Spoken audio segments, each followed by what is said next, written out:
बच्चों, आज मैं जो आपको कहानी सुनाने जा रही हूँ वो महान साहित्यकार सुदर्शन जी की लिखी हुई लघु कथा है और इस लघु कथा का नाम है अपनी कमाई। तो बच्चों, कहानी कुछ इस प्रकार से है कि प्रातःकाल अमीर बाप ने आलसी और आराम तलब बेटे को अपने पास बुलाया और कहा, जाकर कुछ कमा ला, नहीं तो रात को भोजन नहीं मिलेगा। लड़का बेपरवाह, दुर्बल और निर्लज था। परिश्रम करने का उसे अभ्यास ना था।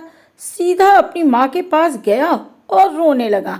माता ने बेटे की आंखों में आंसू और उसके मुख पर चिंता और शोक की मलिनता देखी तो उसकी ममता बेचैन हो गई। उसने अपना संदूक खोला और 1 रुपया निकालकर बेटे को दे दिया। रात को पिता ने पूछा, आज तुमने क्या कमाया? लड़के ने जेब से पैसा निकालकर पिता के सामने रख दिया। पिता ने कहा, इसे कुएं में फेंका। लड़का ने तत्परता के साथ पिता की आज्ञा का पालन किया। अनुभवी पिता सब कुछ समझ गया। दूसरे दिन उसने अपनी पत्नी को मायके भेज दिया।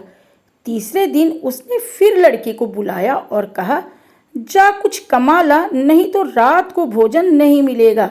लड़का अपनी बहन के पास जाकर रोने लगा।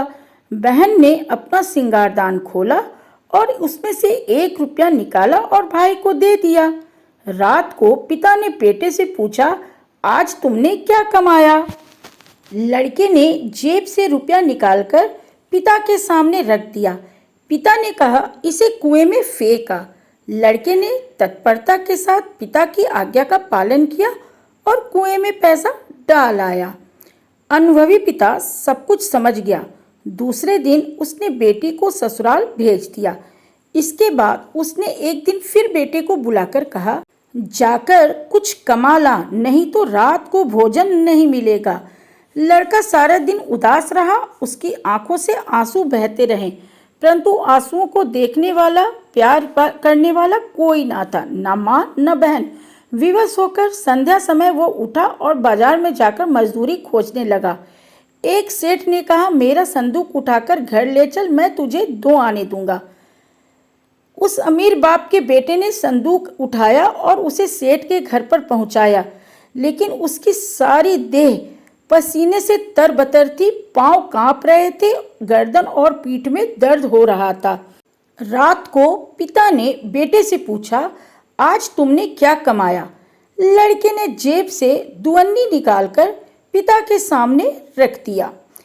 पिता ने कहा, इसे कुएं में फेंका। लड़के की आंखों से क्रोध की ज्वाला निकलने लगी। बोला, मेरी गर्दन टूट गई और आप कहते हैं कुएं में फेंका? अनुभवी पिता सब कुछ समझ गया। दूसरे दिन उसने अपना कारोबार बेटे के सुपुर्द कर दिया। तो बच्चों, आपको इस कहानी से क्या शिक्षा मिली? हाँ, बिल्कुल सही। हमें इस कहानी से ये शिक्षा मिलती है कि हमें हमेशा मेहनत करना चाहिए और अपनी मेहनत की कमाई पर ही जीवन में भरोसा करना चाहिए। तो बच्चों, मैं फिर आऊँगी अगले बार किसी महान साहित्यकार के कहानी के साथ। अपनी आवाज़ में तुम्हें कहानी सुनाऊंगी। आज के लिए बस इतना ही। बाय बच्चों।